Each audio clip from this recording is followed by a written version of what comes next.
ടോളിവുഡിലെ ഏറ്റവും വലിയ ആഘോഷങ്ങളിലൊന്നായിരുന്നു അല്ലു അർജുന്റെ സഹോദരൻ അല്ലു സിരീഷിന്റെ വിവാഹം. ഹൈദരാബാദിൽ നടന്ന ഈ വർണ്ണാഭമായ ചടങ്ങിൽ മലയാളത്തിൽ നിന്ന് സർപ്രൈസ് അതിഥിയായി എത്തിയത് നമ്മുടെ സ്വന്തം ബേസിൽ ജോസഫാണ്.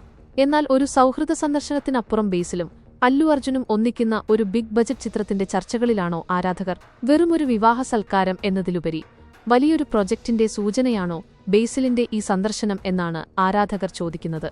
മിന്നൽ മുരളി എന്ന ചിത്രത്തിലൂടെ പാൻ ഇന്ത്യൻ തലത്തിൽ ശ്രദ്ധിക്കപ്പെട്ട ബേസിൽ ജോസഫ് അല്ലു അർജുനെ നായകനാക്കി ഒരു ചിത്രം സംവിധാനം ചെയ്യുന്നു എന്ന വാർത്തകൾ നേരത്തെ തന്നെ വന്നിരുന്നു. ഈ വിവാഹവേദിയിൽ ബേസിലിനൊപ്പം സംവിധായകൻ അറ്റ്ലിയും സുകുമാറും ഉണ്ടായിരുന്നു എന്നത് ചർച്ചകളുടെ ചൂട് വർദ്ധിപ്പിക്കുന്നു. അല്ലു അർജുൻ ബേസിൽ ജോസഫ് കോംബോയിൽ ഒരു സൂപ്പർ ഹീറോ ചിത്രം അണിയറയിൽ ഒരുങ്ങുന്നുണ്ടോ എന്നാണ് സിനിമാലോകം ഉറ്റുനോക്കുന്നത്. അഭിനയത്തിലും സംവിധാനത്തിലും ഒരുപോലെ തിളങ്ങുന്ന ബേസിൽ ടോളിവുഡിലെ ഈ വമ്പൻ താരനിരയ്ക്കൊപ്പം നിൽക്കുമ്പോൾ അത് മലയാള സിനിമയ്ക്കും വലിയൊരു അഭിമാന നിമിഷമാണ്.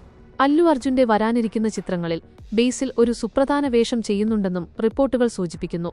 ബേസിൽ പ്ലാനിംഗിലാണ്, ഇത് വെറുതെയല്ല എന്നാണ് സോഷ്യൽ മീഡിയ കമന്റുകൾ. ദളപതി വിജയുടെ അവസാന ചിത്രത്തിനു ശേഷം മലയാളത്തിൽ നിന്നുള്ള ഒരു സംവിധായകൻ അല്ലു അർജുനെ നയിക്കുമോ എന്നറിയാനുള്ള ആകാംക്ഷയിലാണ് സിനിമാ പ്രേമികൾ.